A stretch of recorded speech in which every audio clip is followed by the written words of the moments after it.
Yeah, just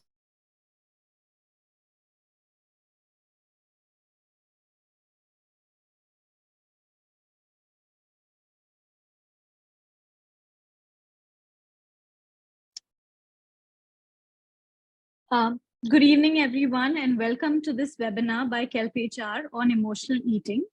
Today, we're going to discover the concept of emotional eating, its impact on health and nutrition, and gain practical strategies to navigate stressful eating. We're also going to learn about the power of mindful eating and how it can positively transform your relationship with food. Our speaker for today, Ananya Somani, is an accredited practicing dietitian and sports dietitian. She also holds an MSc in Nutrition and Dietetics from Australia. She's been practicing for over 4 years. She's worked with athletes and individuals to optimize their health and performance through nutrition. She's worked with organizations such as Cricket Australia, HN Reliance Hospital, Rugby India, and many more. Welcome, Ananya. I hope I did justice to your introduction. Thank you so much, Ankita. Thanks for having me here. Really happy to be here and speaking with everybody today. Thank you. Please go ahead. Great. Nice to see everybody. If you are comfortable, feel free to put on your camera so I can put some faces to names. In the meantime, I'm just going to get started with sharing my screen. Yeah, just let me know in case there's any issues with my audio or video. For now, I'll assume that everybody can see that and we're good to get started. So as Ankita's covered, today we're going to be speaking about emotional eating. And I'm Ananya. I'm a sports and clinical dietitian. I've worked across various sports and clinical organizations, and a keen interest of mine has always been on helping people to achieve and work towards their health, their fitness, and performance through nutrition while having a positive relationship with food. So with that in mind, today what we're going to touch more upon is what emotional eating is, what impacts it can have, and how we can navigate it. And we're going to end and towards the end speak a little bit about mindful eating as well. So when it comes to emotional eating, I'd love for this to be interactive. So those who are here, please feel free to use the chat box or to unmute yourself and share your thoughts. What comes to mind when I describe or I say the term emotional eating? Do any particular examples, instances, whether it's personal or something you've seen with somebody else, would anybody like to share?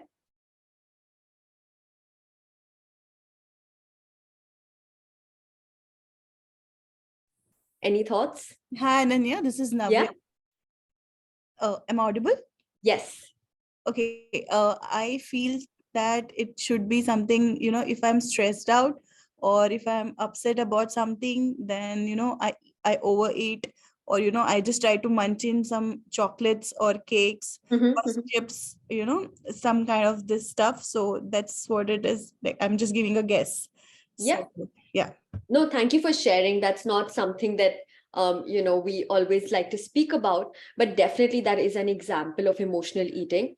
And essentially, if we really break it down, it is someone's added eating to make yourself feel better when you're down. So typically, whether it's stress, whether it's you're feeling down, there is an underlying emotion in response to which, or to cope with which, we turn to food. And often it is associated with things like stress, when we're feeling upset, when we're feeling anxious. But it's worth recognizing and seeing across different instances and across different days and stages, there can be positive emotions to which we respond through food as well. So while of course it can be when we're stressed and then we come home and we go through a bag of chips, maybe we turn towards chocolate when we're feeling low. Maybe we eat past fullness and enter that overeating state because of whatever we're experiencing emotionally. But it can also be in response to happy or positive emotions, like having a slice of birthday cake to celebrate, or eating some meetha on a good occasion. So there are, I think the first step to navigating it is realizing that emotional eating could be something that has its place across certain times, and it's about when it becomes a coping or a crutch in any which way, that it becomes far more harmful, and we'll discuss about how. So is it something that we're just turning to on the odd occasion, maybe, social occasions here and there, or is it something that's happening on a day-to-day basis, or whenever we experience that emotion, food is our only way to cope with it or to get through it? When food becomes that crutch, what typically happens is we're not addressing the underlying emotion, and that itself is a cause of concern. So in a nutshell, it can lead to this cycle wherein something happens, it generates a negative emotion. We feel that urge to eat. We end up eating more than we would like to, or more than we think we should. And as a result, we feel guilty for eating. Maybe if you're comfortable to, would you, with a show of hands, if you could just raise your hands, does anybody identify with this cycle, feel like you've experienced it at some point? Could just use the raise hands function. Or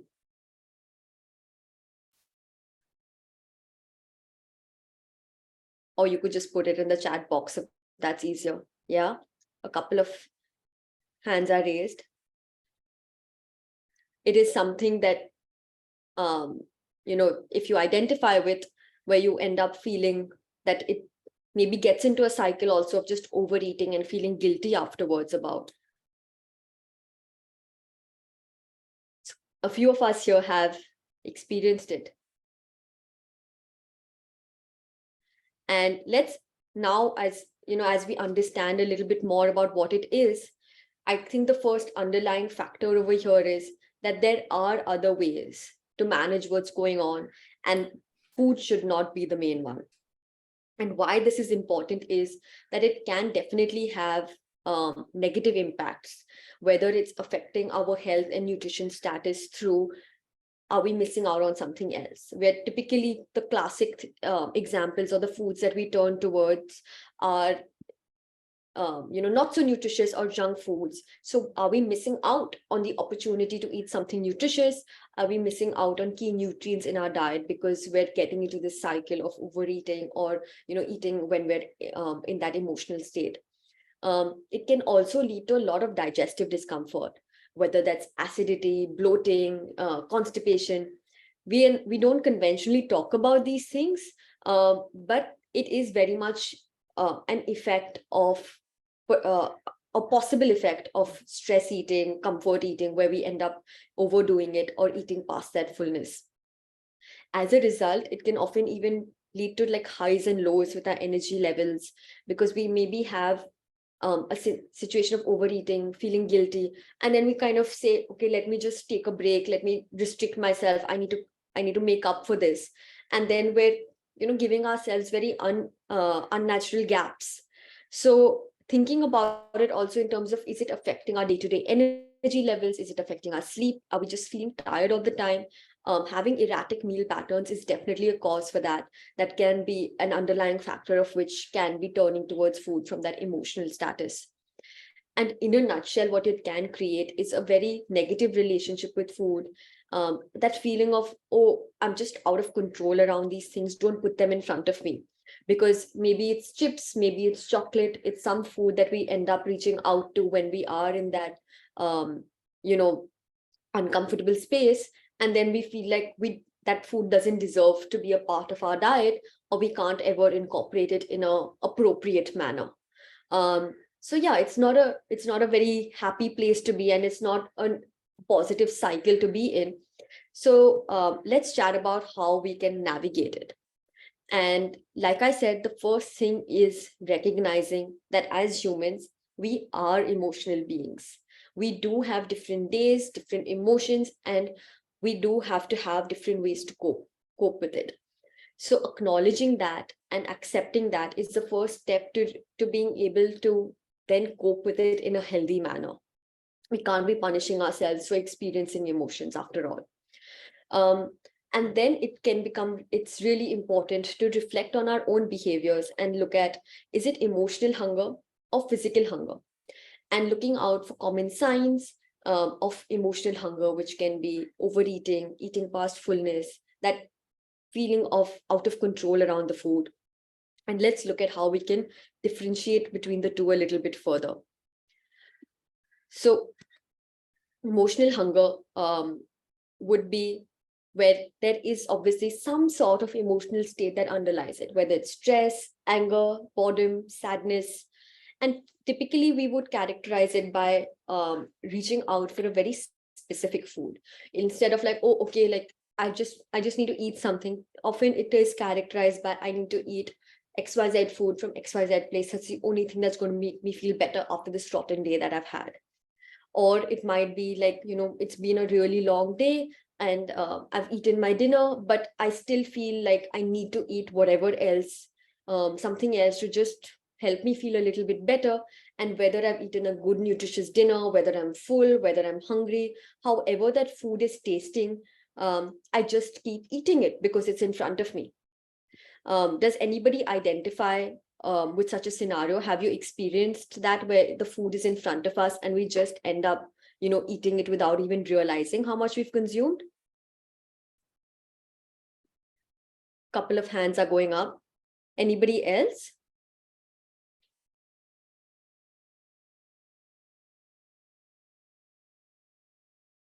Yeah.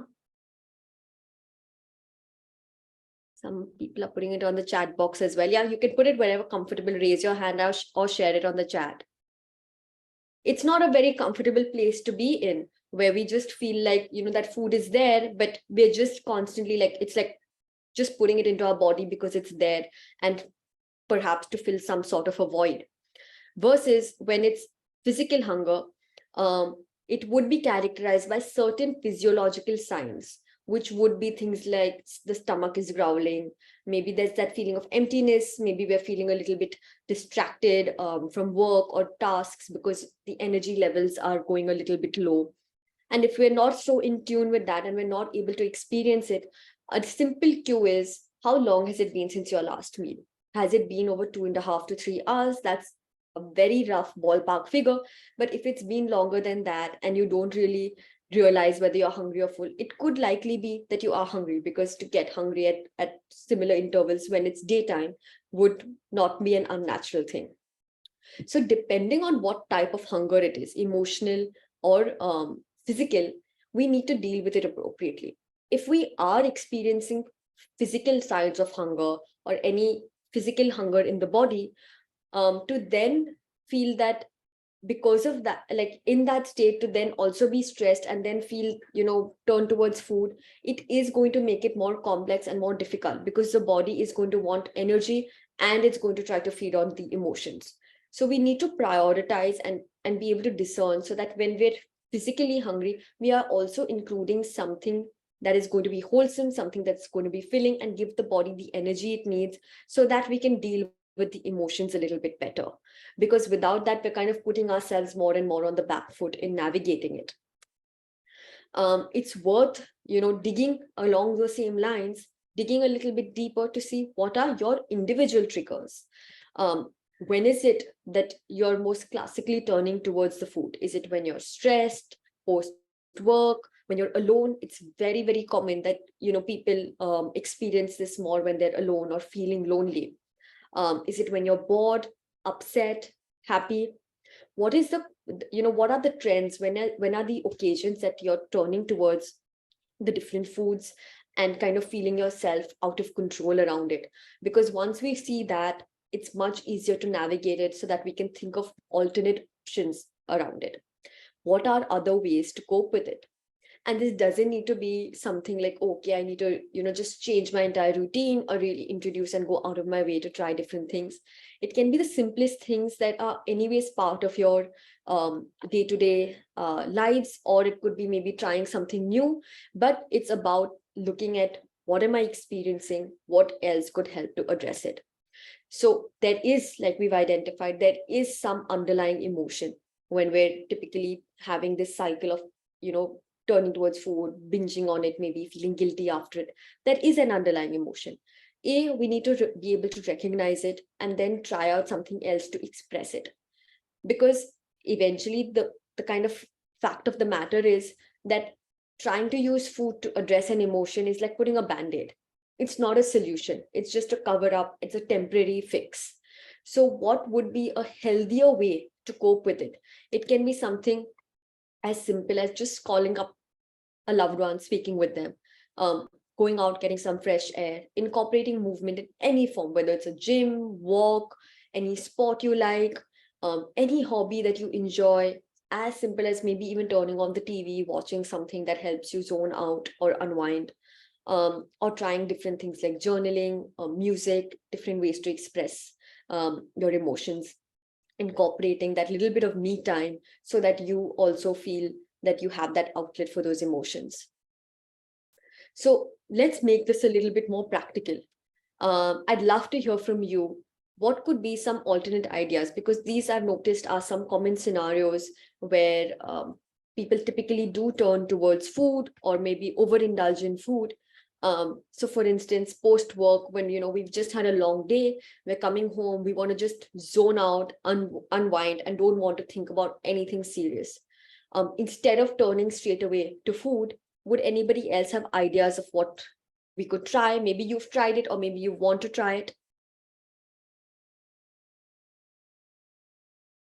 Feel free to share it on the chat box or just unmute yourself. Let's put something. Please repeat. So what I'm asking is that if you're experiencing, if you tend to turn towards food when you've just had a really long day, what could be something else you could do instead?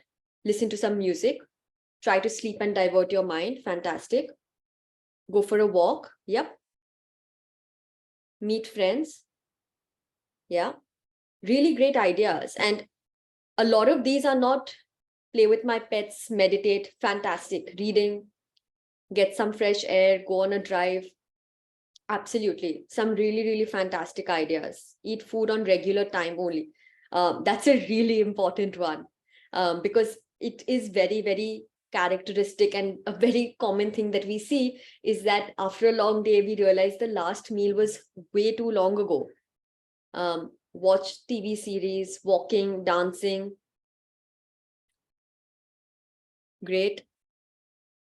Music, fantastic. Some really wonderful ideas. So all of these, honestly, all of these can work. And what we're basically doing is finding some other way to express or to kind of zone out, because what we're looking for here is to unwind. And if we end up turning to like a bag of food or a plate of food, we're just using that as a distraction. So the most important thing is, like how someone identified, eat something at the right time. If you are hungry, you need to honor that, and then look at something else you can do instead. Similarly, when we're bored, so many different activities, so many different ideas. So just sharing some here, though you guys have shared much, much better ones. Anything new maybe you'd like to try, a class, a TV series, meeting friends, anything different. When you're stressed out, trying to just find someone maybe you can speak to, anything that helps you clear your mind, whether movement is something that we know helps a lot of individuals. It might not always be possible depending on the situation you're in, but perhaps speaking to someone is.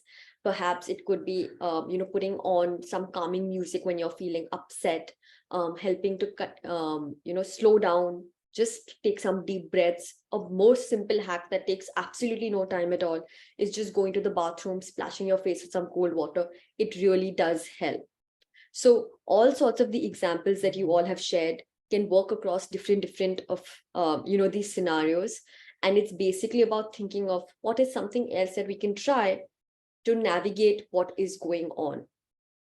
And like someone else also pointed out, if it has been that you've missed a meal, or it's been, there is any hunger underlying, we definitely need to address that and eat something that's going to be filling and nutritious as well. And we're going to look at some ideas for that later on. And then a common question that, or a confusion that I see a lot of us tend to have is, but how do I differentiate? Am I just craving something, like it's the weekend, I just want to eat something different, or am I emotionally eating? So very honestly, this is individual, and this is something that each of us need to reflect on our own behaviors to understand. But kind of reinforcing those similar steps, are we firstly seeing any signs of physical hunger? Because cravings definitely do arise more likely when we are super hungry. When we are really, really hungry, we are more likely to crave something sugary, something sweet, because physically, physiologically, that's going to help the body give it energy, which is what it requires at that time. So we need to honor and look out for when we're feeling hungry and make sure we're eating appropriately. Then thinking about, are you just feeling like a change, or are you avoiding something?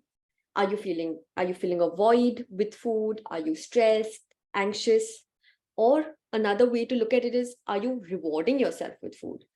Are you thinking to yourself that, oh, it's been, a really long day, I got through it, I need to eat something to, reward myself. Doing that on the odd occasion, like we've discussed, like, once in a while to celebrate moments or when we're happy, that can be okay. But on a day-to-day basis, making food as a regular reward can also lead to a negative cycle because we're depending on that food. So what exactly is going on? This is where we need to think about it. And is it happening on a daily basis? Because if that's the case, if we're having cravings every single day, if every day after dinner or every day in the evening we're experiencing some sorts of craving, it's more likely than not that this is some sort of emotional eating occurring, or we're missing something in our diet. We're not having a wholesome or nutritious diet. Both of the things go hand in hand to navigate it. Eating regularly, as well as making sure we're addressing the emotions in a healthy manner. We can't just focus on, okay, I have alternate ways to deal with the emotions, but not pay attention to what we are eating at all. So how frequently is it happening? What is it characterized by? And what else is going on? We can definitely try out healthier food options, different strategies, and making sure that we're eating the meals regularly to help to address it.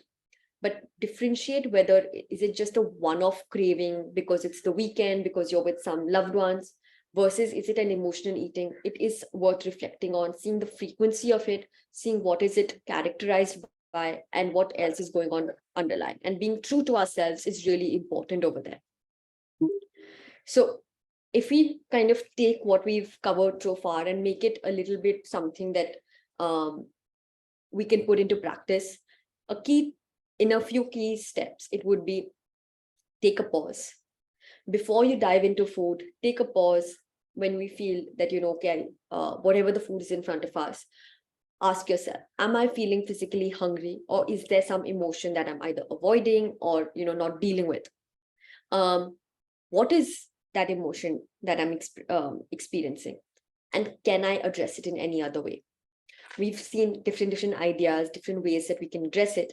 And definitely there might be occasions and situations where we do want to still dive into that food. We still want to eat that. Or maybe there is hunger accompanied with the emotion as well. So that's when it becomes key to shift from mindless to mindful eating. So wherein we are more aware of what we're eating and we're not reaching that state of overeating and then feeling like, oh my God, what have I done? I'm feeling uncomfortable after this. So let's chat a little bit more about what mindful eating is. It is, in a nutshell, eating with awareness, being present, putting our minds where our hands are, engaging your senses and paying attention to the food that is in front of you. An example that I really like to give over here is, we often say that, when we're emotional, when we're stressed, it's important to practice eating mindfully. But it's not easy to do this if we've never tried it before. So similar to driving, when we first learn how to drive, we'll always learn in like the quiet roads, easy roads, non-peak traffic hours, get a hang of it, and then practice in the more, traffic scenarios. So similar to that, we need to first learn how to practice mindful eating in the simple, regular meals where we're in a calm environment. It's not something where we're in a very high emotional state, or it's not like a tricky situation in that way. Get a hang of it, and then we'll be able to practice it in those other situations where we feel like, okay, when I'm stressed, I tend to do this. When I'm upset, I tend to turn towards chocolate or any other food. Then we can start to practice it there. And a few steps that could help along this way. Like I said, essentially, it is about bringing the mind to where the hands are, being really, really aware of what we're eating. And these steps just help to inculcate that. The first and the most key thing is to eliminate distractions. no screens, no work, no multitasking, something that a lot of us are, a lot of us do nowadays with our hectic schedules. Be curious, pay attention to the food.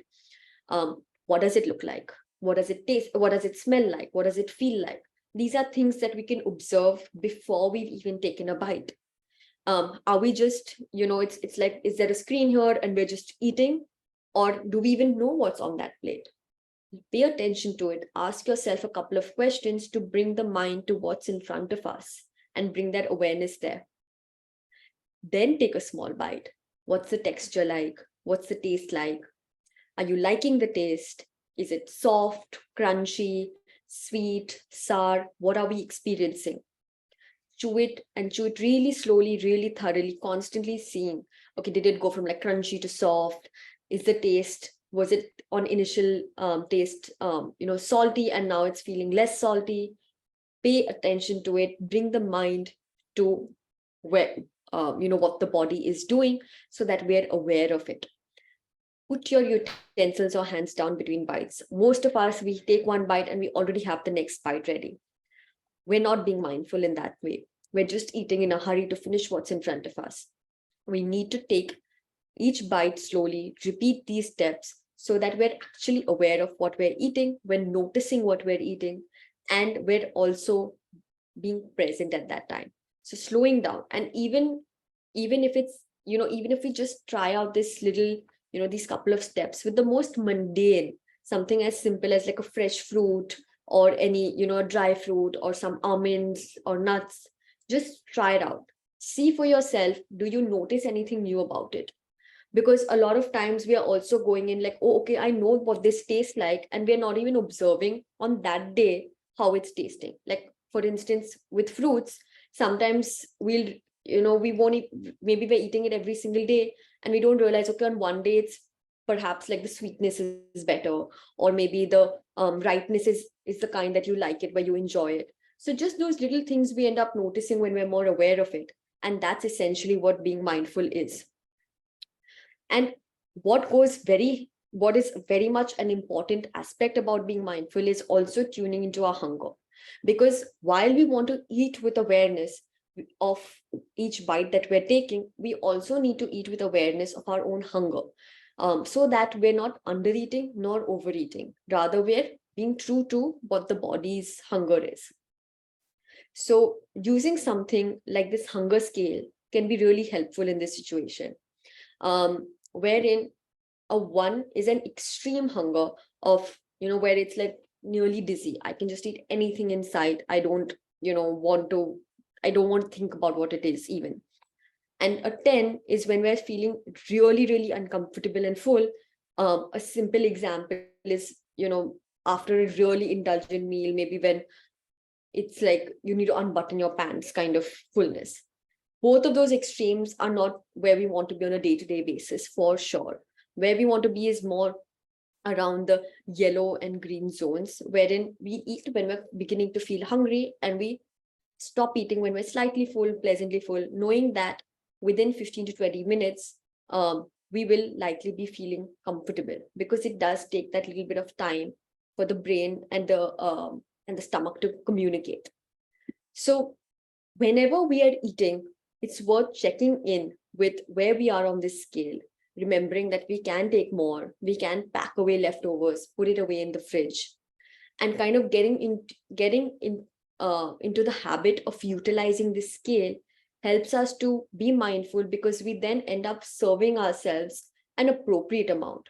We then end up taking seconds only if we have the hunger, or we're feeling like we need to add that in, rather than taking it out of habit. And that helps to practice being mindful.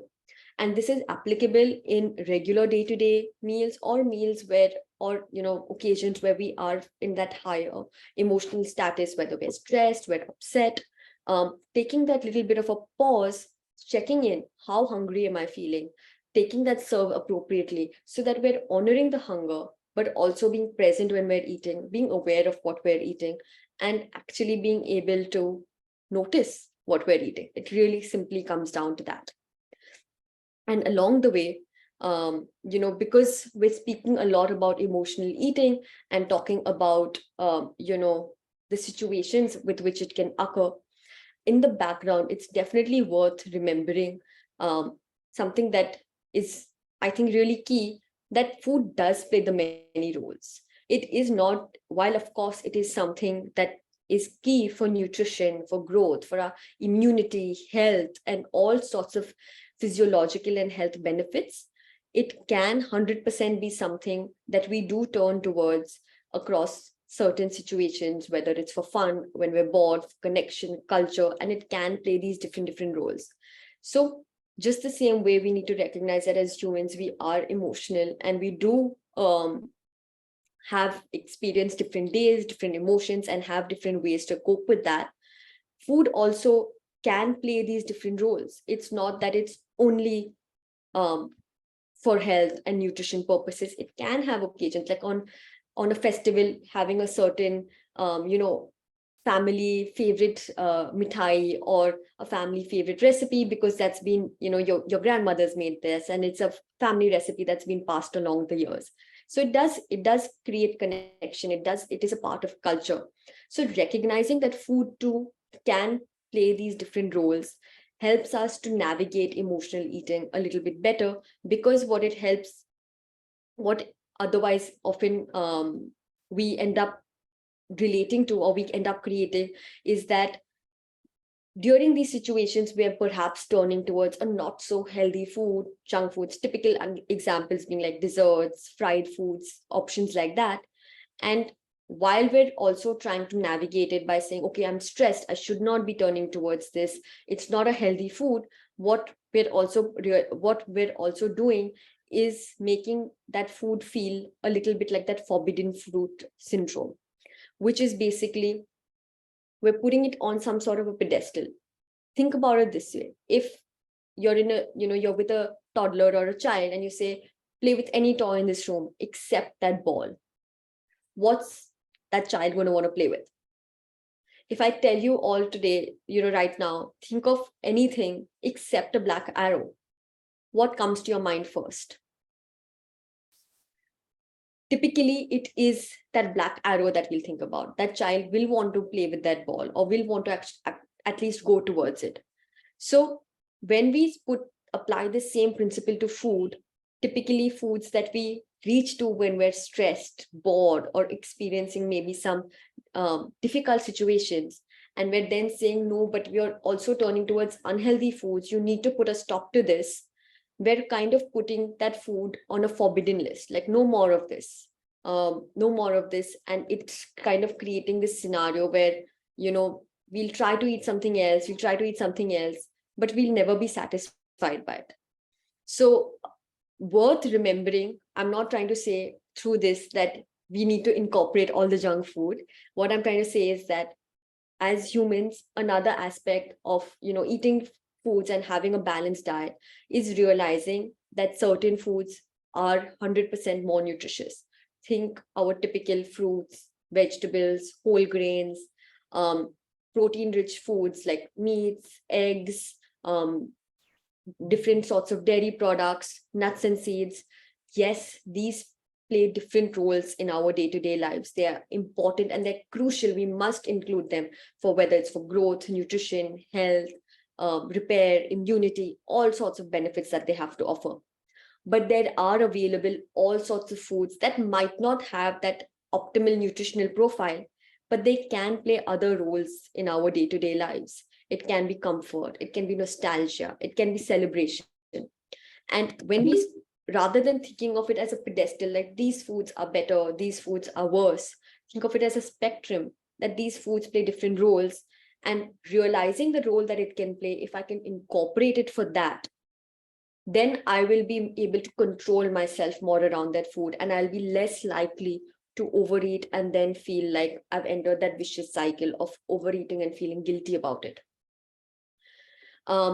With that in mind, yes, of course, in different situations, we can turn towards healthier options. We can, if we are feeling, that it's been a while since we've eaten, or we are feeling hungry, there can definitely be, healthier options. And we want to make sure that those less nutritious foods that we, highlighted on that spectrum are not the major part of our diet, because that's when we're compromising on our nutrition or leading to perhaps deficiencies or other health concerns. So we want to keep those as the occasional items, and we want to prioritize the more nutritious foods on a regular basis. So some simple ideas for swaps, because especially on, when we're on the go a lot, maybe having busy, hectic days, it is not uncommon that the packaged foods, the sweet foods, those are what is available more frequently. So I'd love to hear from you all. Are there any ideas? Are there any alternatives that you have tried, let's say, for your sweet cravings or for your packaged food, available options?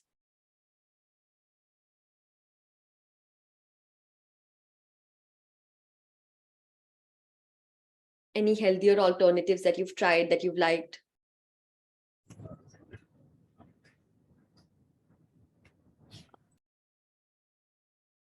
Drink lots of water. Yep. Protein bar, dry fruits, sweets, fruits instead of dessert. Absolutely. Fruits, fruit salad.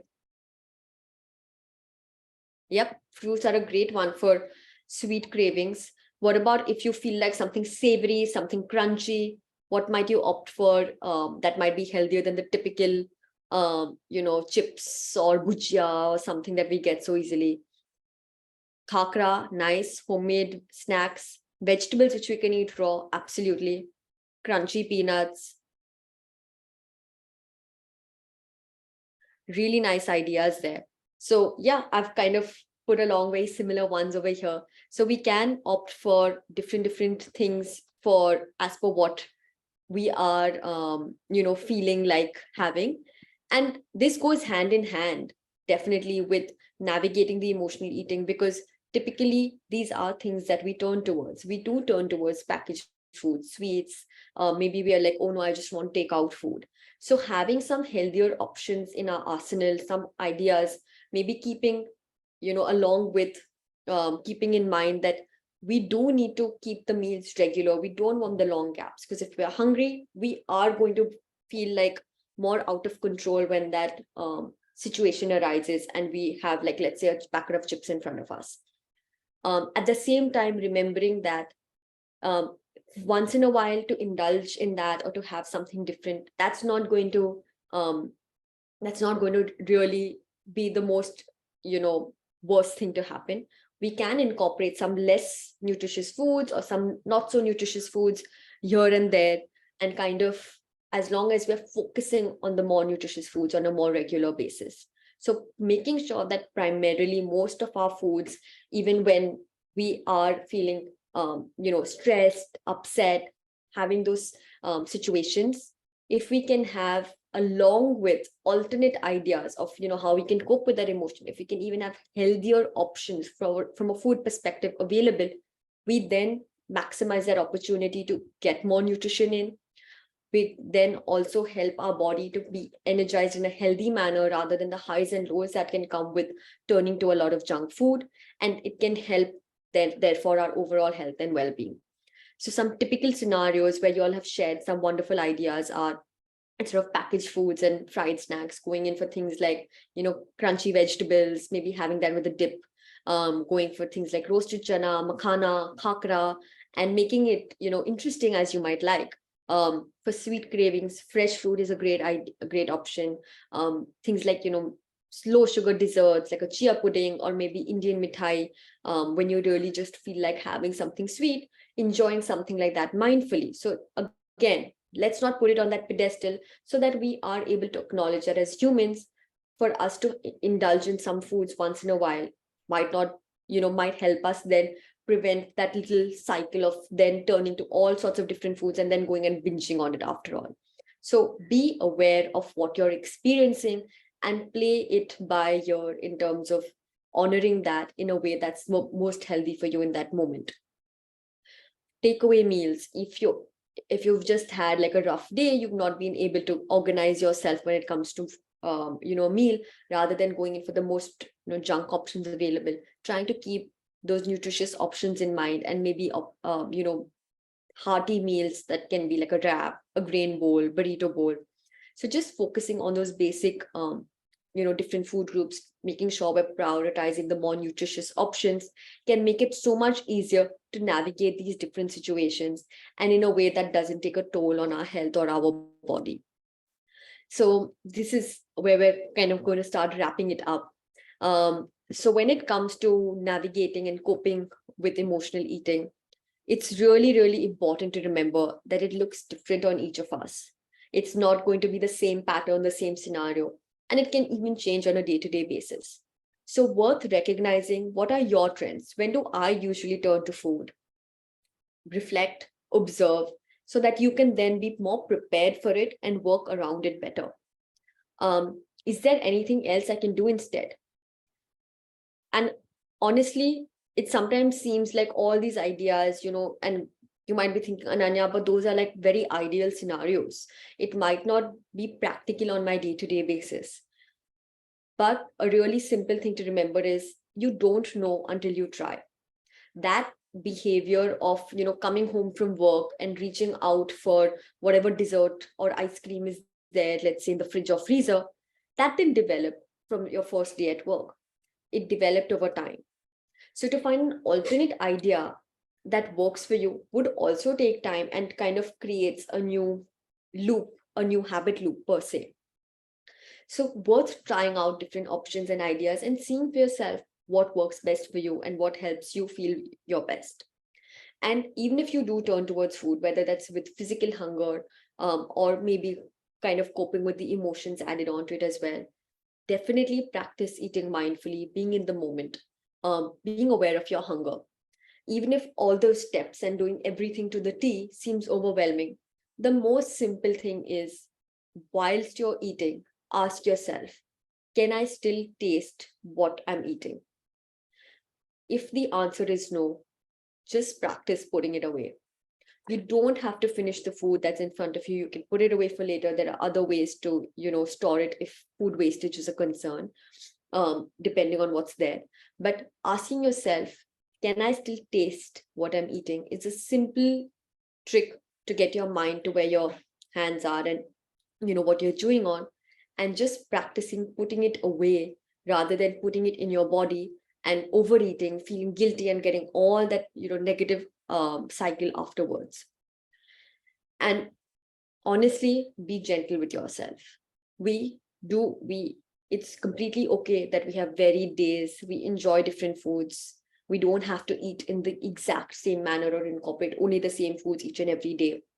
Rolling with that little bit of variance makes it far easier to cope with it in a healthy manner than creating unhealthy habit loops. And along with practicing like these little things for when it comes to those situations where we are emotionally eating or turning towards food, remembering that zooming out and looking at the broader picture is also important. What is your overall lifestyle? A lot of us are, having very busy days, a lot on our plate from a work, professional and personal life. So acknowledging that you're a human, not a machine, it is important to have outlets, whether that's to de-stress, to unwind, to relax. If we don't have adequate amounts of those, we're not getting that me time. It is more likely that we're going to have that unhealthy relationship with food or reaching towards it in those situations.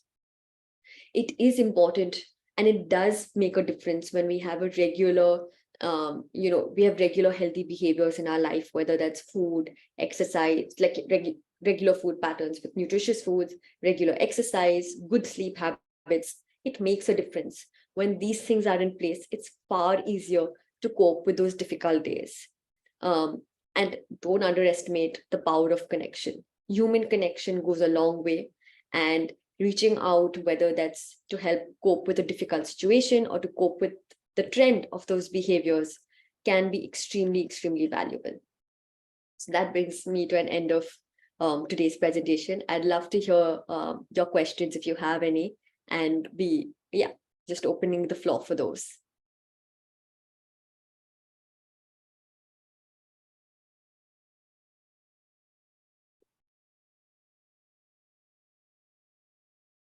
Any questions? feel free to unmute yourself or pop it on the chat box.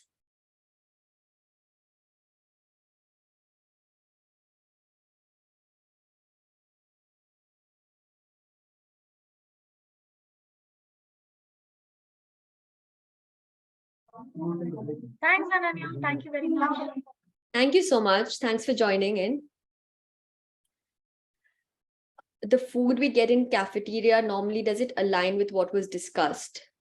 I'm not too sure what food you get in the cafeteria, but if you could share a little bit more detail, or if you'd, I guess another way that I could answer it is saying that, do you typically get things like some vegetables available? Do you have like some protein options, some, whole grains, things like, whole wheat rotis, and simple options like that? Then you can typically get wholesome meals out of that. I don't know if that answers your question. Feel free to unmute yourself or to, pop in a little bit more detail. No wheat options. Would you have any other like rice or any typical Indian meals? So yeah, if you're not getting too much meat protein, if you have things like dal, then that might be, helpful if it's a more vegetarian canteen. If it's South Indian, so things like idli, dosa, along with sambar, that kind of gives us a little bit of balance. If you have things like buttermilk, you can always add that on. If there's any fresh salad or simple cut salad like cucumber, veggies, helps to create balanced meals that keep you energized.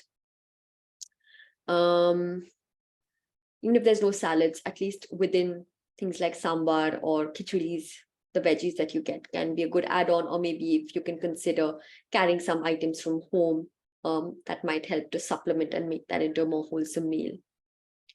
Does low blood pressure have any connection with eating habit? So with low blood pressure, if that's something women do tend to experience more commonly, not to say that men can't, but yeah, if we are experiencing that regularly, we do feel that lowness, and it might mean turning towards something sweet, salty to feel a little bit better. So it can impact the eating choices. So making sure that maybe you're slipping enough fluids, maybe having drinks like coconut water, nimbu pani, electral, just to keep the blood pressure in check, and eating meals regularly, because again, long gaps can potentially be a factor over there, because then when that blood pressure is low, then having that uncomfortable sensation and turning towards food can definitely be a common scenario that then becomes a little bit trickier to navigate. Is it okay to have fruits after meals? So this I mean, is it okay is a little bit, I don't know your entire background, so it's a little difficult for me to say, but in general, what I do suggest is at your meals, making sure that that's got a wholesome mix of nutrients, which would typically be some sorts of vegetables and fiber coming in, some sort of protein, things like meat options if you're a non-vegetarian, dals, dahi, paneer, tofu, and having some carbohydrates with that.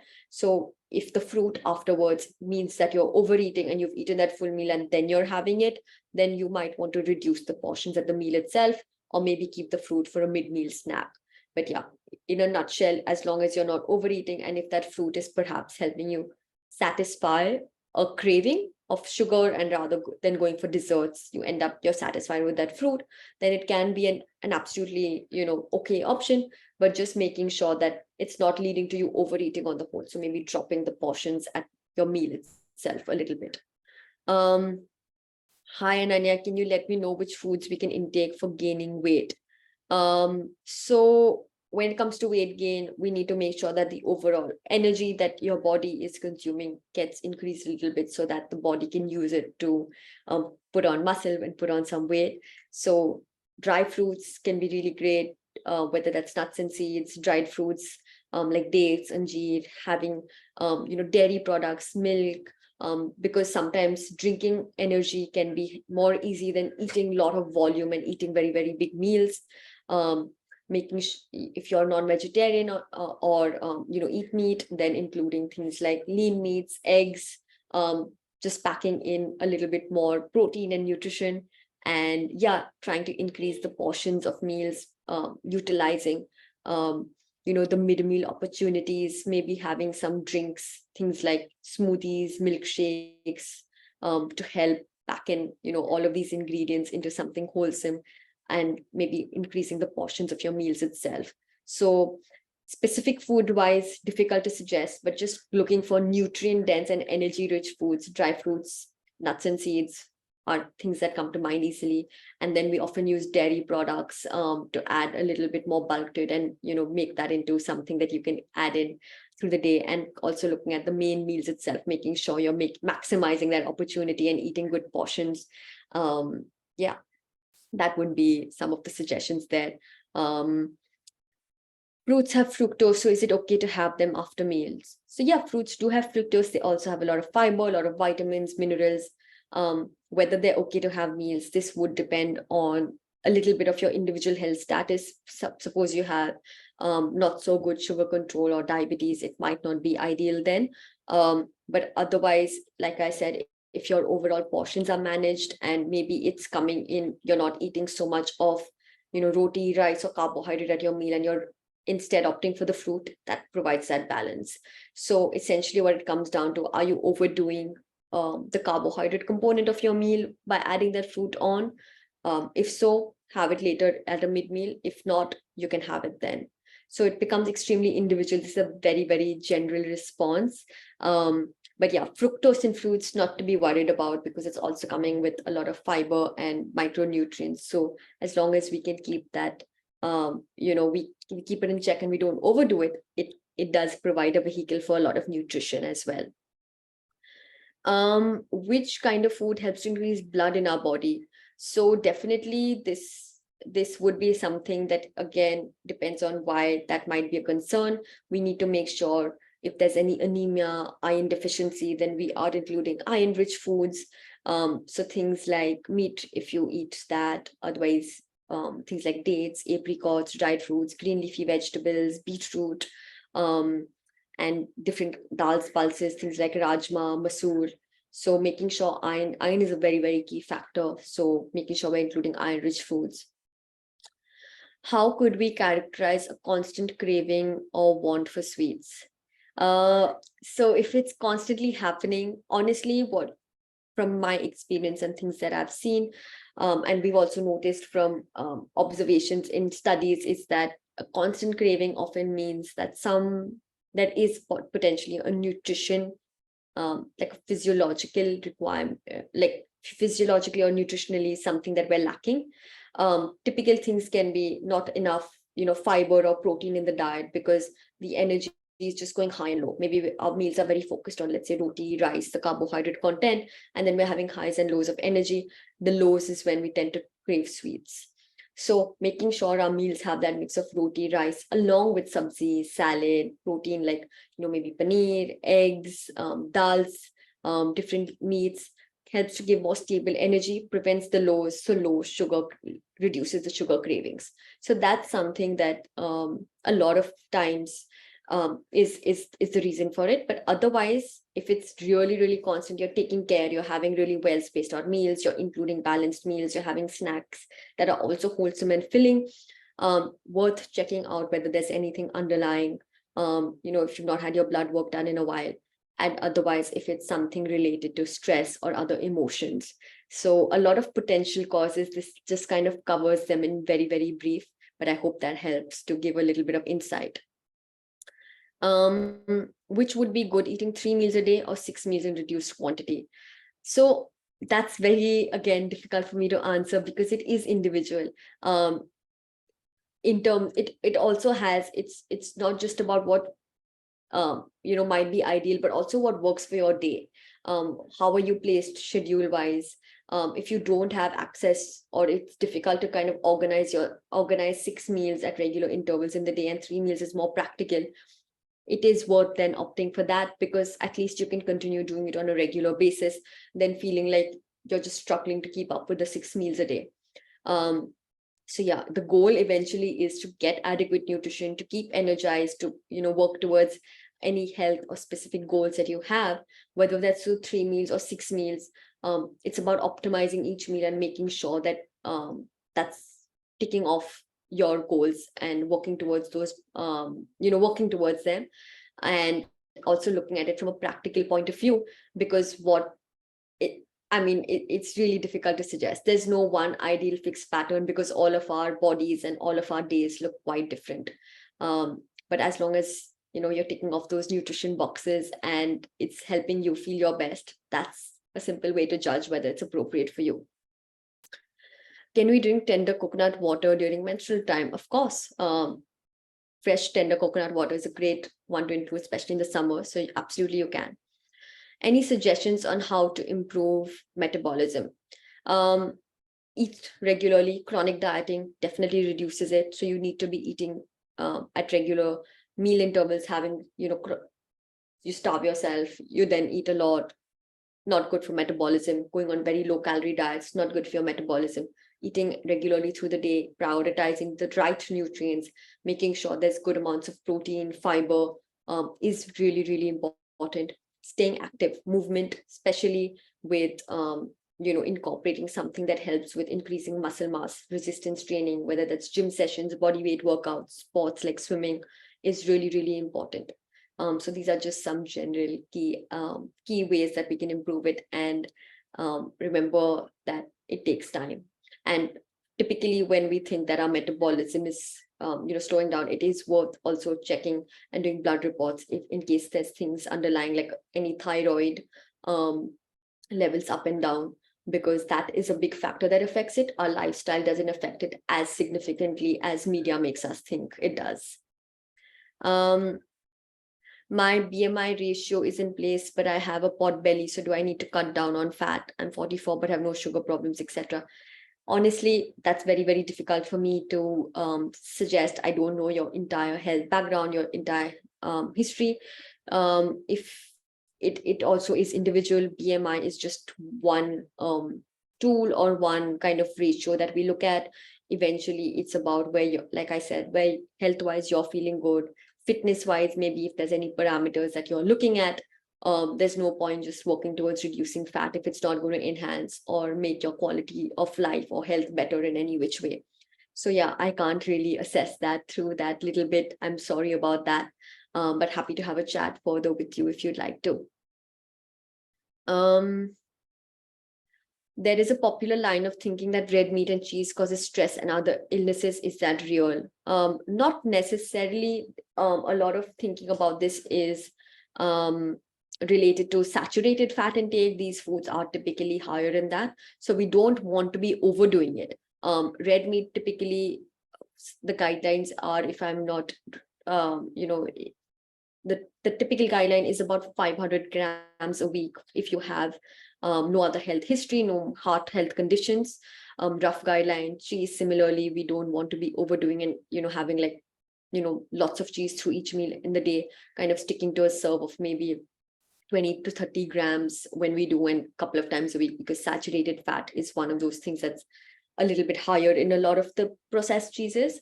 So yeah, they don't directly cause it. It's about looking at whether the saturated fat intake is going high. And also what happens is that classically, a lot of diets which are high in red meat, high in cheese, are also low in the most basic, which is fiber or fruits and vegetables.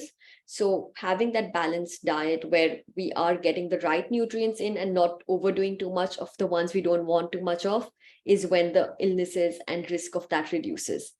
Because a lot of the studies which found that red meat intake caused a certain disease found that those people who are having a lot of red meat, for instance, were not having enough fiber, and hence for it, like a common study cited is where bowel cancer rates were very high, because fiber directly impacts and reduces the risk of, improves digestive health and reduces the risk of bowel cancer.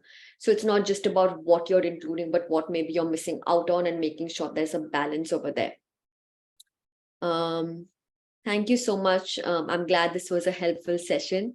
Thanks so much for all those who've joined in. Thank you for your questions, engaging with me. Does anybody have anything more they'd like to add? Any other questions? Thank you, Ananya. We had a lovely webinar, and I personally have taken a lot of points from what you said today. Thank you so much once again. Thank you so much. So glad to hear that. I think we can close the session if nobody has any questions.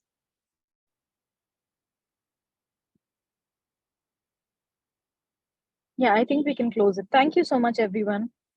Thank you so much, everyone, for joining, for your wonderful questions, Thank and you, a wonderful audience. Oh, Thank there's you, one new Ananya. question. Bye. What are the foods we can take to control heart attacks? Low saturated, I'll keep it really quick. Low saturated fat intake, lots of fiber, including things like omega-3s, which are the good fats, nuts and seeds, and having a healthy diet as well as lifestyle, because stress, lack of exercise, basics, but are big factors involved over there as well. So your entire lifestyle matter. It's not just about some food we can include to prevent it from happening.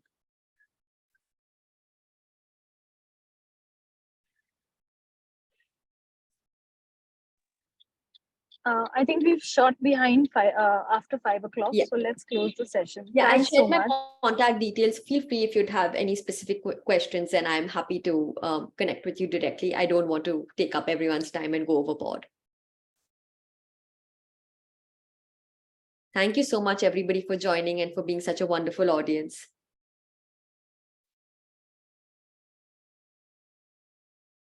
Thank you, Ananya.